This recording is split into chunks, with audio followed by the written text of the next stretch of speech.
All right, so our discussion this morning is a very important one, and I have to give credit to Tiana for bringing this one up. She sent the idea to me, so the credit goes to Tiana for the discussion about volunteers and all of those of us that have volunteers in our organizations, because as we've said, many of them are the more at-risk populations. So, as I think I mentioned in the description, if we want to kind of expand that, specifically to volunteers, or we can expand it even more to just how we want to make sure we're keeping our staffs safe as they return. Wherever the conversation goes, we'll ride with it. So, does anybody have any comments or questions to start us off, or has anybody reached out to their volunteer group yet to see what the feelings are, if people are going to feel like comfortable coming back to volunteer positions or anything like that? Who wants to get us started?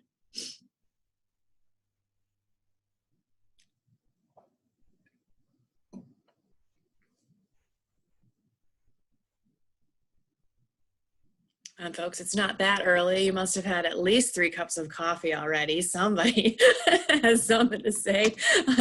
Annie.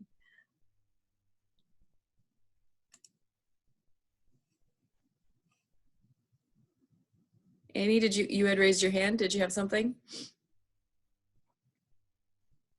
Nope. Okay, she chickened out. Can you hear me? Yeah, yes, go ahead.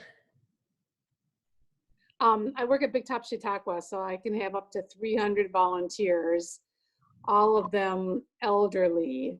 And I have had quite a few that have already told me that they won't be able to volunteer because they're older, and they're very nervous about the venue. We have people in parking and ushering and working in the raffle tent, and so I would expect that my group is going to be much smaller whenever we do return to our typical normal season of music.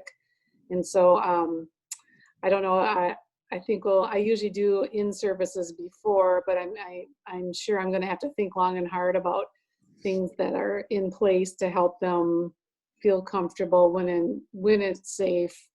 And I'll go probably not by the court ruling that we just had. Thanks, Annie. I think what we've in our previous discussions, we've kind of been realizing that some of the things that we might be needing to do in our spaces is going to require more people and more possibly additional staffing to ensure safety and social distancing. And here we are looking at our staff base as possibly going to be declining. So it's a very interesting conundrum. Michael, please go ahead. Well, I guess I'm curious if anyone has done anything more formal in terms of surveying their volunteer population. Has anybody done a 3 or 5 question survey to just see what their feelings are?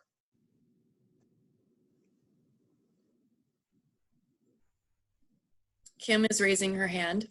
The physical hand. Kim Physical from hand. the Well Center in Sheboygan. We are going to send out a message to our volunteers and have very specific questions, and just seeing if they're thinking about coming back, if they do come back, what are they willing to do? Like wearing masks, anything else that we need to do to be part of what people are doing in the performing arts to keep their people safe. That was a little disjointed, but that's how I am today. That's okay. Welcome to the club, Kim. I only had 1 cup of coffee. I don't know if any of us are jointed, if that is a term. Thanks, Kim. Thanks for your comment. Anybody else send out or reach out to their volunteer groups yet? Josiah. Hey, Kim. When you have those questions written up and stuff, could you send that to Lonnie, and then Lonnie can send it to everyone? And so we can kind of pick and choose what we want to do, because that's a really good idea. Thank you, Michael, for bringing that up. I haven't thought about that, but I think that's what we're going to do, because my volunteer base is in that 60 up range. So that's the scary part. Yeah. Yep. Kathy? Hi, I'm Kathy Wilson. I'm the volunteer coordinator at the Shower Center in Hartford. We were just talking on our staff meeting this morning because I had mentioned the idea of, getting in touch with the volunteers and kind of getting a feeling of how they're doing and how they're feeling about this fall and coming back. I would say of the 135 volunteers we have, good 90% are 60 plus in age. So they have added concern, obviously, around COVID. We did discuss probably having a good handle on what it will look like and what precautions the shower center will be taken. So they have, before I put out a survey, so they'd have an idea of what it might look like in order for them to make an informed decision about whether or not returning would be something they would like to do, looking at different ways, obviously, to limit their contact with patrons directly and things like that. Thanks, Kathy. Tony? Yes, Tony Asher from the Pump House in La Crosse, Wisconsin. Throughout this time, we've maintained contact with our volunteers, just kind of being in touch. First, being concerned about their health and safety, and just having that contact. And then we started letting them know the safety precautions that we are considering and we're looking at. So they start getting in their mind, they know that we are concerned about their safety before we are asking them to do anything. So we've tried to really maintain a close relationship with our volunteers throughout this. I'm not ready to put out a survey yet, but we're really continuing this one-on-one. I have 2 staff members that just work on calling, one calls patrons and one calls volunteers. And we just keep those personal relationships going. I think that really helps people feel confident about returning to the venue when the time comes. Thanks, Tony. That is great, great advice. Sally, go ahead. So our ushers are retired teachers, so they're all in that bracket.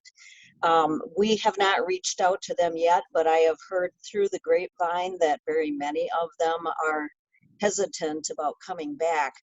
But one thought that I had, to replace them, what about youth volunteers? Maybe youth groups in the area. There are always high school kids trying to get volunteer hours. And usually those are the ones that are very responsible and very trainable. Some of the things that our volunteers do are not all that difficult.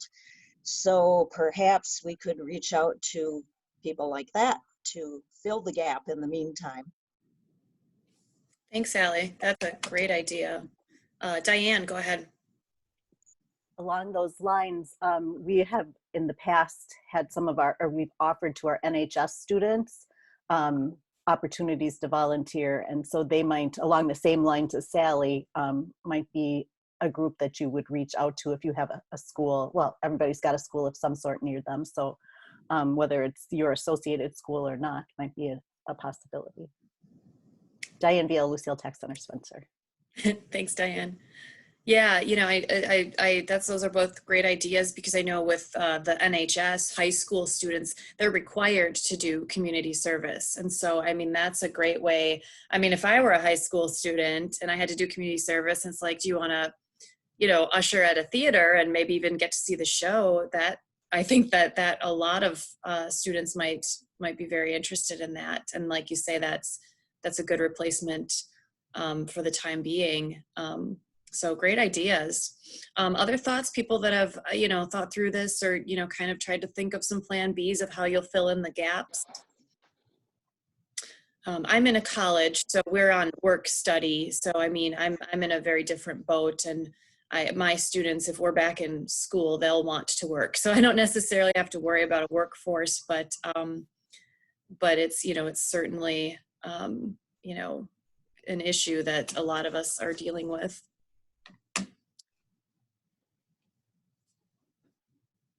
I think so. I think too that some people have said, you know, that they've already been in communication with their volunteers. I think if you're in your organization, you haven't, you know, now might be a good time to just, you know, do a touch base and say, you know, I'm thinking of you. And we, you know, kind of the things that we've been saying, we understand that you may have concerns coming back, but we are working through plans to make sure that everybody's safe, that kind of thing. Just a simple little note so that they know you're still thinking of them. Other thoughts or concerns or questions?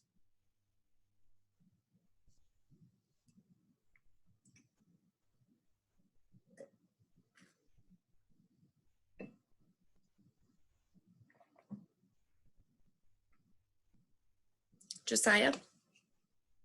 So are you going to require your, sorry, this is Josiah at the Macomb Brooks Performing Arts Center in Watoma.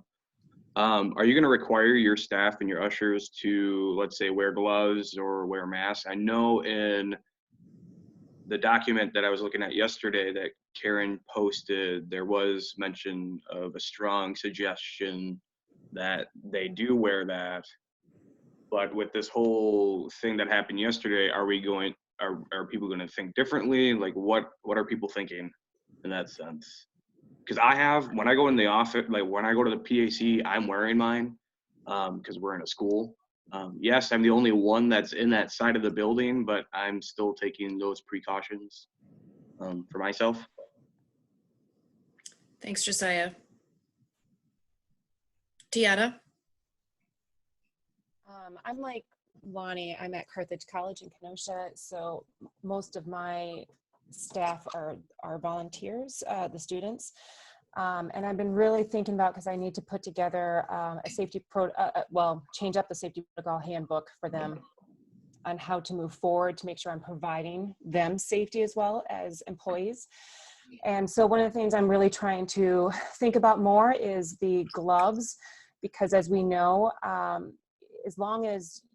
because gloves may seem safe, they're not necessarily, because depending on what you touch and how you contaminate everything else. So visually to a patron, maybe that will look safer, but I'm trying to think more on how can I go as much as possible to touchless.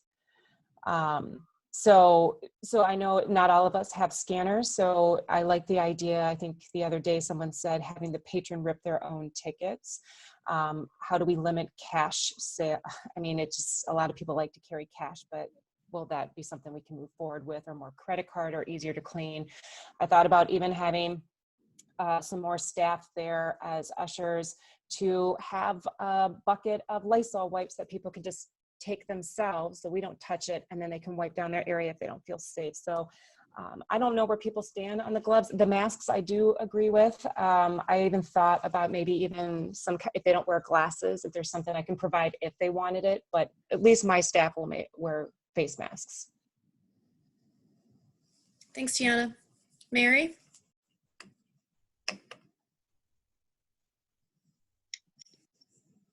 One thing I'm very confused on is which guidelines supersede which.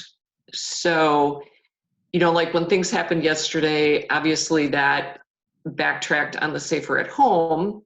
And then I was reading articles about like bars opening and people flooding in.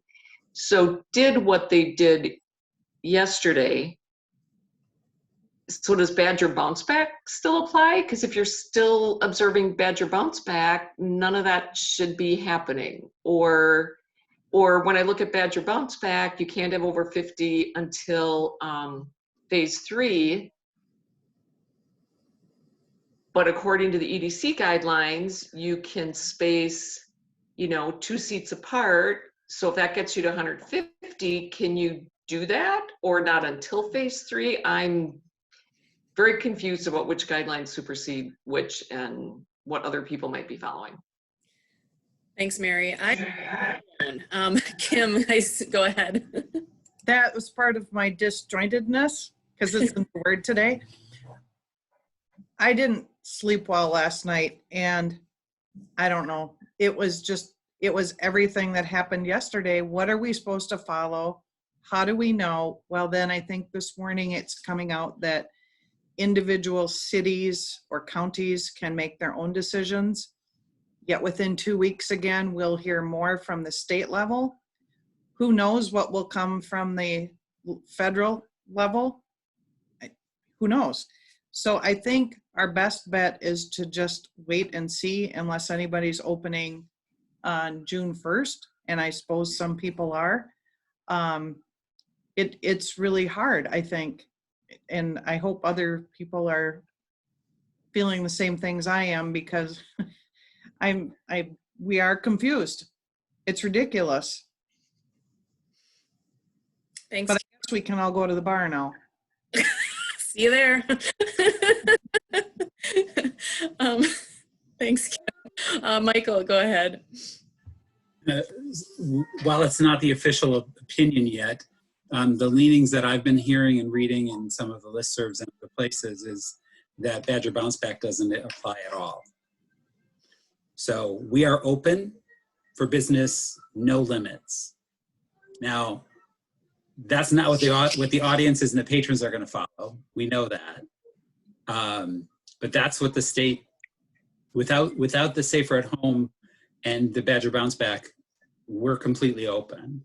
So I think that now we have to come back to what are the perceptions and what are audience actions going to look like? What are their likelihood to attend? What are that kind of thing? Because right now we don't know, and I think we do need to give it until next week. We have to give it 48 hours here at least to know where we're going to be, in the end of all of this. Thanks, Michael. Music box playing in the background. Something sounds magical. Anne, go ahead. I think that's my radio, and I'll go turn it off in a minute. Oh, that's Sorry. okay. It's lovely.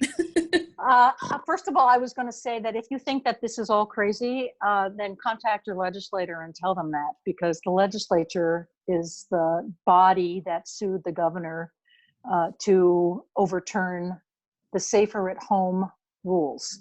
I don't know about the Badger Bounce Back plan, because in theory that's separate from the Safer at Home stuff. But it is very possible that all of it is moot at this point, which means I think the governor said this last night, we're in the Wild West. There isn't any statewide mandate at the moment. What happens after May 26th remains to be seen. But now what the legislation said yesterday, or what the Supreme Court basically approved, was that the legislature needs to approve whatever the governor puts forth, which is going to be a whole political mess. So, and as as people have noted already, Dane County, Milwaukee County, Eau Claire County, those are the ones I saw this morning. The city of South Milwaukee, governments are now creating their own set of orders. I think the basic rule for all of you is to go with the public health guidelines, even if they're the federal ones, since we seem to have none on the state level at this point. And what you think as you've said, what you think your audience is going to do.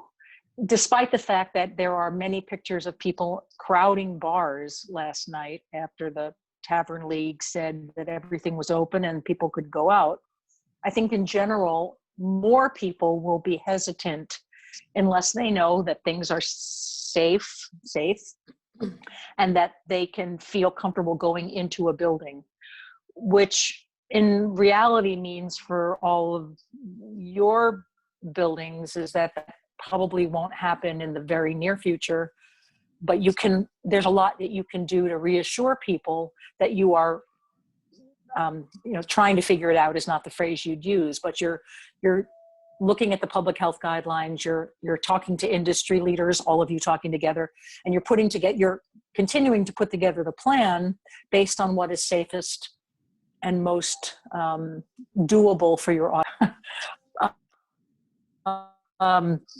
despite the politics. Thanks, Anne. Yeah, I'll just add my philosophy in all of this is the Jiminy Cricket approach. Let your conscience be your guide. And so for me, if I tell my patrons and my staff that their health and safety is my top priority, regardless of what the law says I'm supposed to do or any mandates say that I'm supposed to do, I am going to do whatever I can with all of the resources that I can to make sure that I open safely. And for me, that's my bottom line. And that's, you know, I'm not going to necessarily do what is legally doable. I'm going to do what's right. And I'm going to, you know, let that kind of be my guiding principle, is that the law may say I don't have to socially distance or I don't have to require some of these things. But, you know, I think, again, if our patrons' safety, security, and comfort is our top priority, that's ultimately a guiding principle. So that's kind of where my mind goes to as I try to sift through all the, what am I supposed to do? What does this guideline say I'm supposed to do? What's just been thrown out by the Supreme Court? To me, some of that doesn't even matter, because to me, it's going to be a matter of what is going to make my patrons feel comfortable coming back into my space. And when that is doable, that's the plan. So that's just me on my little philosophy soapbox. Any other thoughts?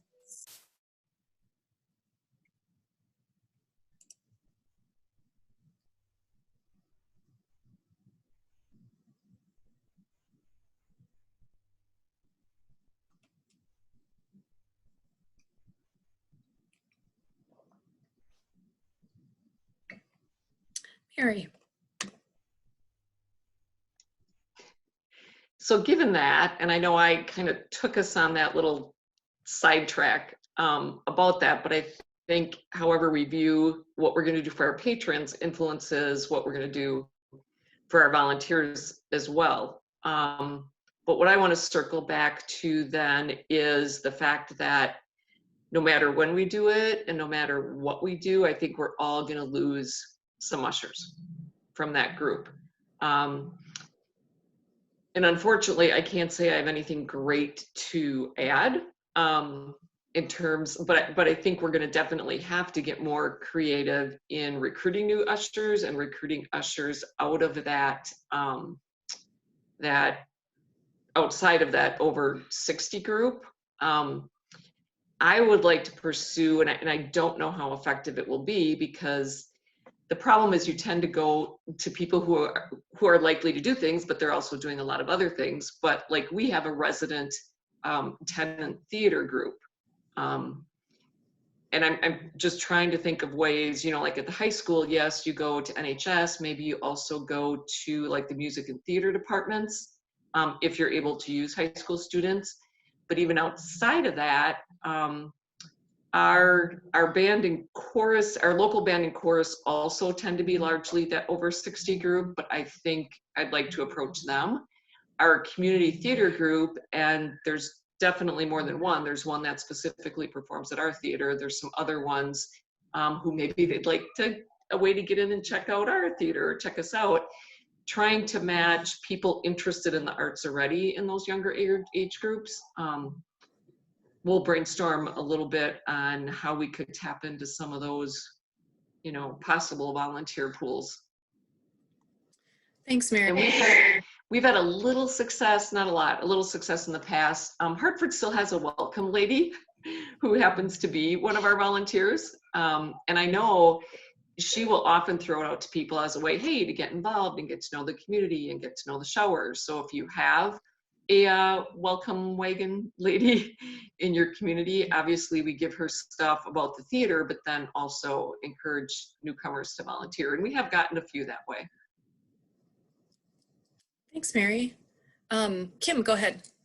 Another group, or several groups that we've tapped into, is Rotary.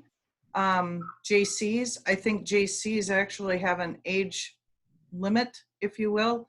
But I think there's the Lions Club. There are lots of organizations that you could tap into, encourage them to come, have them wear their logos on their shirts, or their shirts with their logos, and highlight them, maybe acknowledge them from the stage if you're able to do that. And usually they're pretty thrilled to be there. They have a lot of fun. They know the audience because they're out and active in the community. We've really had a lot of fun with some of those groups. And sometimes we get bank groups that come in. There are a lot of people, once you start to think about it, you're like, oh, I can go right to US Bank and ask them if they'd like to come in and help. They all have the shirts. Let them help you out. And don't feel bad about your welcome lady. We actually had a welcome wagon man in Sheboygan. Thanks, Kim. Yeah, a thought I just had with both Kim and Mary were talking too is you might possibly be able to reach out to your donor base. Again, those that might be an older segment, but if there is a younger segment of your donor base, and ask them to donate their time and as volunteers or to serve in that way. I don't know, this is just me totally brainstorming. I don't know if there would be a way that you could put a value on, if they were to work even at minimum wage and donate their time, if they could take that as a tax deductible donation to your organization. I have no idea. So if you want to look into that, go down that rabbit hole. But just an idea to tap into possibly your donor base if there's a younger segment. For those of us who are in colleges, our alumni base might be a slightly younger, or in the area colleges. If you want to reach out to the alumni directors there, there might be an opportunity to tap into some people that are willing to volunteer their time or donate their time. And then I just was also thinking of, area businesses that you would maybe approach, or potential sponsors that you had. Perhaps they can't financially support you in the new normal in the immediate future, but perhaps they could reach out to their employee base and again, have their branding, their logos to represent their business, and send some of their employees out that would be willing to possibly donate their time as that. So great ideas. Again, I think we have to think outside the box and start getting creative. Mary. A question for Kim or other people who do that, like if you just have a business group come in for one night of a show, at least by us, we do pretty extensive training with our volunteers at the start of each season on our procedures, our expectations, even like emergency exits. How do you manage, people who are just coming in for one or two times, or how do you approach volunteer training with that moving transient of a group? So we invite them in probably 4 to 5 days ahead of time and try to get as many as possible to come in. We make it about a half an hour meeting. We know that not every detail will be there, but we're also still depending on our other volunteers to help guide. A lot of our people have watched and seen enough that they've got like a heads up once they come in because they've already been there. They're not seeing it for the first time. They've watched for years. So we're kind of lucky that way, but that is absolutely a great question. Kathleen. Kathleen from Cedarburg, and I apologize, I kind of came late to the party, so if this has already been discussed. But our volunteers for our Visiting Artist Series, we invite the Fine Arts Booster Club from the high school to come in. They serve as ushers, and then they sell concessions at intermission, and then they keep the proceeds from that. So if you have a group like that to tap into, but if we ever had to rely on another group of volunteers or another organization, we would just let them keep the concession money. it's just, we used to do it ourselves and it was just, we don't sell alcohol, obviously, but it just wasn't worth the amount of money that we made. So we kind of turned that over to someone else. It's great for them and it really helps us out as well. Thanks, Kathleen. One thought that I had, to Mary's point of training, you know, now that we have all these tools and technology, you could put a training video together possibly and send that out ahead of time, you know, even a month in advance to potential folks that they could watch on their own time, you know, when it's convenient to them, and at least go through that. And then even if you feel like it needs to be longer, you could have, you know, 2 or 3 15 or 20-minute segments so that it breaks it up for them, so that it's just like, hey, in the next month before you come in, please watch these 3 short videos, you know, break it up into pieces. That might be helpful. I've actually been thinking about doing that just as a best practice for some of my box office, because sometimes if I train them, you know, over and over and over time, things get lost in translation. So I kind of thought having kind of a all-inclusive training for workers that's on a video that they just have to go through and watch might be really helpful to keep it consistent from year to year to year, since I have students coming in and going out so frequently and I'm constantly retraining. Michael, go ahead. Does anyone have does their volunteer, if they ever using a software system to track volunteers, does it have something that those kind of modules? I think that's a really good idea, Lonnie. So something that you can verify that they've completed training 1, 2, and 3 and a refresher 2 years later or whatever. And they have a system that includes how to do that, or a portal that interfaces to do that. Thanks, Michael. Ryan? Hi, I'm Ryan. I'm with Overture Center in Madison. So we do have a software system that is capable of that. It's called Better Impact, and they do have modules for e-learning. You can track whether or not people have done that to give them specific qualifications, and it's all capable of that system. It's a pretty robust system, but it is capable of those things. Thanks, Ryan. If you have a link to that like company, can you put that in the chat Sure. for the transcript? Thanks. Yeah. Anyone else have software or things that they use? This is kind of where the idea came from, because I'm actually going through training for a new software system that our development team is implementing. And it is really cool, because when I go through, a lot of it's online and I have to go through slides and just, you know, do some of this stuff on my own. And there's this like tab that has my training transcript, and it shows that I've completed these things and when I did. And so, you know, it might be worth the investment moving forward, depending on what the costs are on some of these things, to, you know, have this for your volunteers so that you can track when people took this training, and then, you know, after a year or 2, possibly ask them to, you know, just freshen up, do a refresher course or something like that as well. Any other thoughts on tracking, or, you know, the volunteer training piece?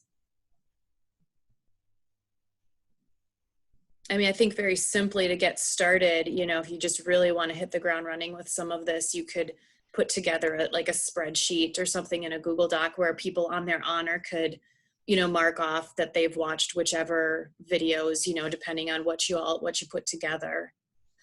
Josiah. I'm going to go off of the software topic and ask, so after we create a document stating what our protocols are for the new norm, in a sense, for those of us that are attached to, let's say, public school systems, are you going to give that to the superintendent, to the principal, to the music teachers, to the band directors, and say, when you have a band concert and you have ushers, this is our protocol. We want to see this implemented during your shows as well, not just our our performances, but yours as well. Has anyone thought about that yet? I know that's another can of worms to open up, But I feel like the schools always, in my personal opinion, like to do their own things sometimes. And with us being in that building, I wanted to make sure that everyone's following the rules in a sense that we're making. So I don't know if anyone has any thoughts, because I know there's quite a few public school systems on this call. So I don't know if anyone has any thoughts on that. That's a great point, Josiah, because I think a lot of us also have renters. And, you know, if they're in our spaces, we want to make sure renters are using safe practices, because they bring in their own sets of ushers and volunteers that, you know, how are we going to make sure that they're following some of the policies that we've set forth? Sally, go ahead. Maybe if you can unmute. Maybe, there I go. Josiah, we have been working very closely with the school system. The PAC director is on our board of directors also, so that helps. And he's kind of been the go-between with our superintendent. And any ideas that we have or questions that we've had, we've been working closely with them. So I'm assuming that all of our events will be similar as far as protocol that we'll be following. Hopefully it will be similar, because, you know, if you're going to have one group doing something different from another one, I think it's going to create havoc, really. Yep.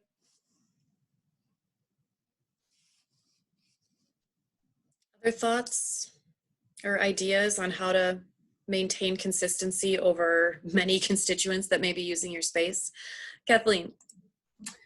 We are part of a school district as well. We do not have any performances. I mean, right now our first performance on the books is September, which probably will not be happening. I am going to try to coordinate so the school district, rentals, and the visiting artist series, if it happens, are all on the same page. At this point, I'm just going to give it some time, because if we come up with something now, it's probably going to be very different in August.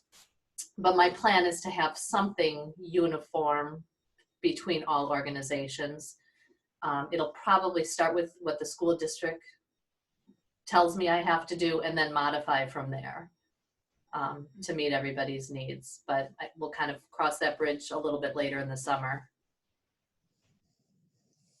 Thanks. Other thoughts?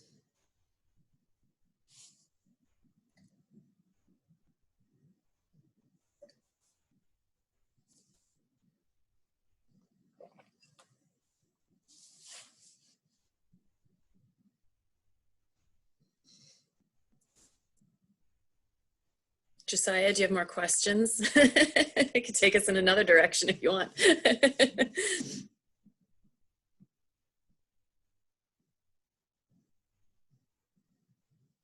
Ryan. So one thing that's been coming up is all the different protocols about when we reopen and what it's going to look like, because we don't really know that for sure yet. For our organization, we're actually looking at using less volunteers per event, just because we're not going to have, I mean, we're already kind of looking at things like self-serve programs, so we're not going to have people passing out programs. Ticketing might be a little slower, not using as many people, not actually having the ushers take people to their seats, but actually just now we're going to say it's okay if you just stand there and point, which before in the past has been a no, you want to take them there. So it's just that kind of, there's kind of this feeling that we're actually going to be okay using less people if we don't have a lot of people coming back. I will say for we have 450 volunteer ushers. So far, I think we maybe have had 7 or 8 that have said that they're not going to come back next season. Most of them have happened and told us that just in the last couple of days.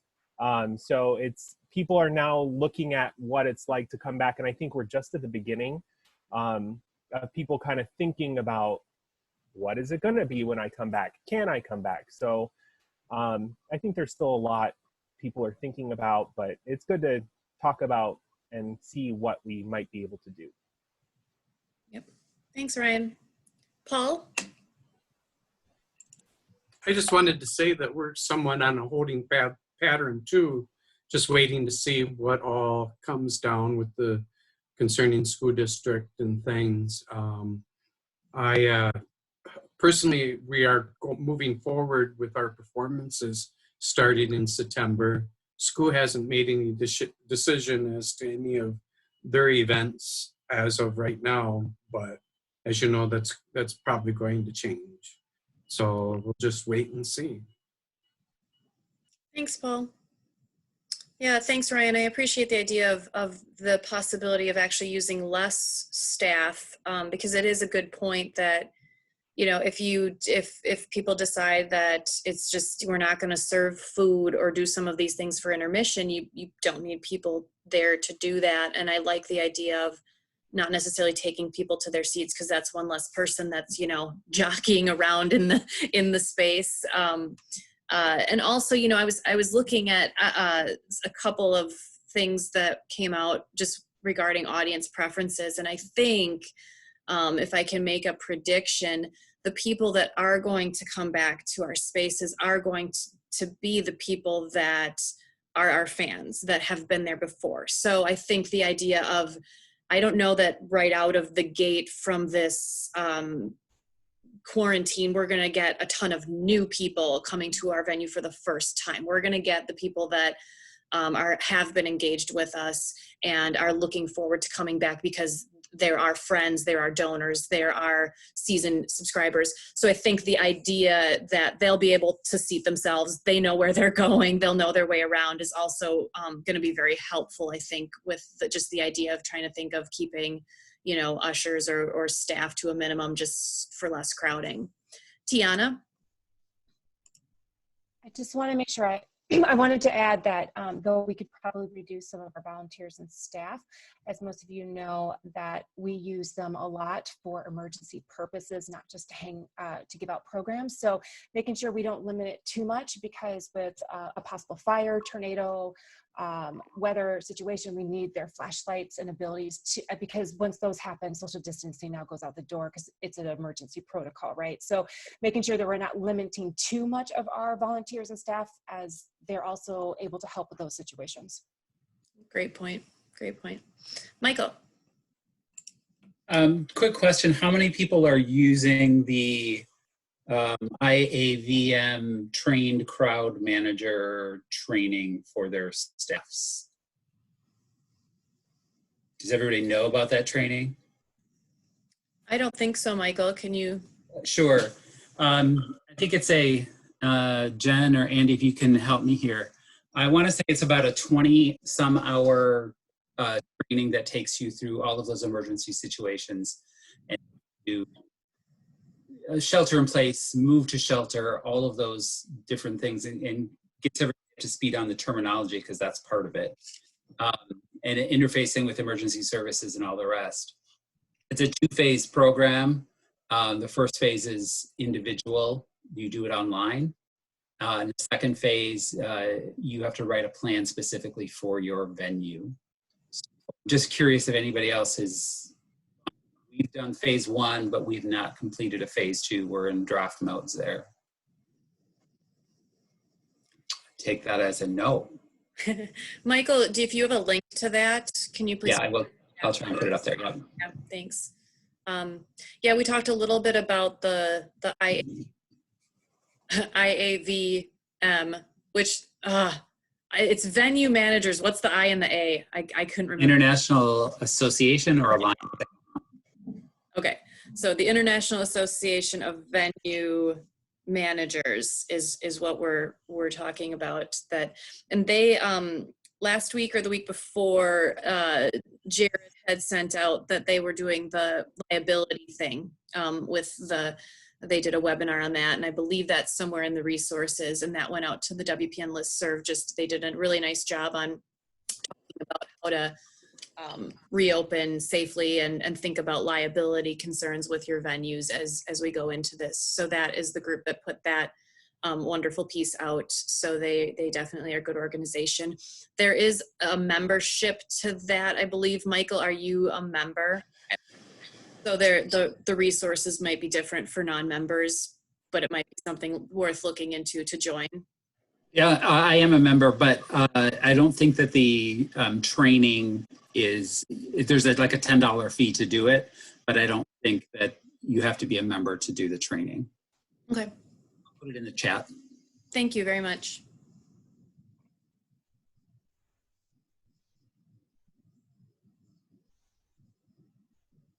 Yeah, lots of things to think about, because, you know, I hate to bring this up, but it does, you know, make me think of, you know, on top of all of the health safety things, like we still have, you know, it's kind of a touchy time. So you have possibly people then, if there's concealed carry and you're trying to keep that, you know, out of your venue and things, you know, some of these other things for safety and security is still very much a concern, especially if everybody, I've often thought about this too, if everybody's allowed to walk around with masks on, you know, you're also looking at who's coming into your venue. You know, this is also, again, now I get to be the gloom and doom person today, but you know, this is a great time for evil people and bad people to come in fully masked and fully covered up and just wreak havoc in venues or places. So, you know, that's something that, you know, the safety and the health well-being, but also still security has to be on the front of our minds as well, because this is a prime time for people to, you know, take advantage of the ability to just walk into any place masked, and that's normal now. So, Josiah. So for us, I think moving forward, we'll have our volunteers and stuff like that. Hopefully it doesn't diminish, but I have a feeling it's going to. But I've been tossing the idea of approaching my board members and their spouses to step in even more. I have a somewhat working board, which has been really nice because they've kind of helped me during this quarantine stuff that's been going on. So I'm thinking that we might approach that, but I've been personally lucky that both my parents come to my shows and I've been able to get them to help me out. So if you have a spouse or anyone or a parent that's still around, that's a good source to use, especially for me. But I'm really considering using the board members. I don't know if anyone else has thought of that idea. Yes, Kim. And my suggestion is, if you want to stay married, don't drag your husband to work with you, because that's not their job. Well, I would say my mom and I have been doing it for about 20 years. So don't drag your spouses, folks. Boyfriends, girlfriends, just don't do it. Some words of wisdom. Thanks. You heard it here. I do have to say, my wife usually does not work at the performances here, but she does at Josiah's. So we've kept, you know, she feels it's our board's responsibility here, so she doesn't. Thank you guys. Yeah, tapping into your board. And again, you know, it's another maybe way to tap into your donor base and say, hey, even if you can't help, can you get the word out? Can you find friends that might be willing to help us out? Now's the time to step up. And I think that, you know, if you can, anybody that's invested in your organization, it's more than reasonable to start reaching out to them and saying, we're gonna need this. We have about 5 minutes left. So does anybody have any final thoughts or final questions? Again, I know so many of these conversations are just sort of theoretical and we're all waiting to see, but I definitely think that it's helpful to start, you know, thinking through some of these things so that when the time comes to have to put something, you know, set in stone, we've kind of worked through a lot of these scenarios or these issues. So I appreciate all the conversation and the wisdom. Thank you, Kim, for spousal wisdom. Any final thoughts before we close this out? Annie. I just would like to thank I don't know who it was that said something about the serve yourself type of changes, because I've been having kind of a hard time. We just canceled our season, and I think we're all in our office just kind of reeling like, oh my goodness, you know, how is this going to work whenever we get back? And I think that his suggestions got me thinking a little bit outside the box, like, oh yeah, we could have programs that people just picked up on their own. We don't need to have our very friendly volunteer base do those kinds of things. We can have them point to places in the tent to sit. Great, thanks. It got me over my, what the heck's gonna happen, you know, so thank you so much. It really got me, my mind thinking in a positive direction about 2021, whenever we get back into the season of shows, and I'm really thankful for that, so thanks. Oh, thanks, Annie. I think that was Ryan. Thank you, Ryan, for that. Thank you, Ryan. All right, well, that is a great note to end on, so I'm gonna stop